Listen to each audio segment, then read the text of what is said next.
m'appelle Annabelle, puis je vais vous lire le livre Alice au pays des merveilles de Geronimo Stilton, auteur inconnu. Le résumé, c'est une fille qui s'appelle Alice, qui suit un lapin blanc, puis qui tombe dans un trou, puis elle se ramasse dans une pièce avec beaucoup de portes qui est assez mystérieuse. Je vais commencer. Assise au bord du fleuve, en compagnie de sa sœur, Alice s'ennuyait ferme. Cet après-midi-là, elle ne trouvait vraiment rien d'intéressant à faire, et elle en avait assez d'écouter son aîné lui lire un livre sans images. « Tiens, je pourrais tresser une couronne de marguerite, songea-t-elle sans conviction. Il faisait très chaud, ce qui rendait Alice paresseuse. Elle s'apprêtait à cueillir des fleurs lorsqu'un gros lapin passa en courant à côté d'elle. Il était tout blanc et avait l'air très pressé. « Mon Dieu, je suis en retard !» s'alarma l'animal en faisant halte à quelques pas de la sourisette. Alice, surprise, le regarda en battant des paupières, même si, dans l'instant, un tel prodige ne lui parut pas particulièrement extraordinaire.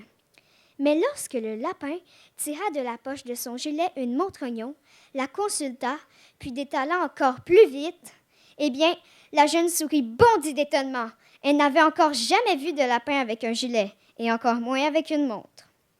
Cédant à la curiosité, Alice s'élança à sa poursuite. Elle traversa le pré qui longeait le fleuve et courut à toutes pattes pour ne pas perdre la trace du lapin blanc. Arrivée au bout du pré, elle le repéra de justesse alors qu'il sautait dans un grand trou au pied du nez. Sans prendre le temps de réfléchir, « Ah! » Alice s'y jeta à son tour.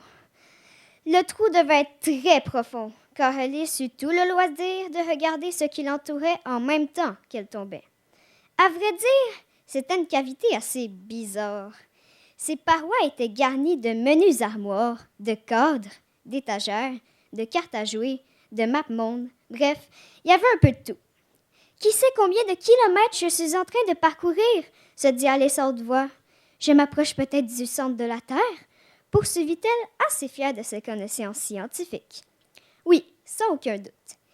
Et à quelle latitude et longitude puis-je me trouver actuellement? » Elle aimait beaucoup utiliser de grands mots.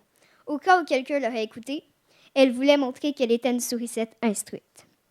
Mais au bout d'un moment, fatiguée de toutes ces réflexions, elle s'assoupit. Et au beau milieu de son somme, badaboum! Alice toucha le fond et roula dans un tapis de feuilles mortes. Elle ne s'était même pas égratignée. Dès qu'elle se releva, elle distingua la silhouette lointaine du lapin blanc qui trottinait vers le fond d'une longue galerie. La jeune souris lui emboîta le pas, mais lorsqu'elle arriva au bout du boyau, il avait disparu.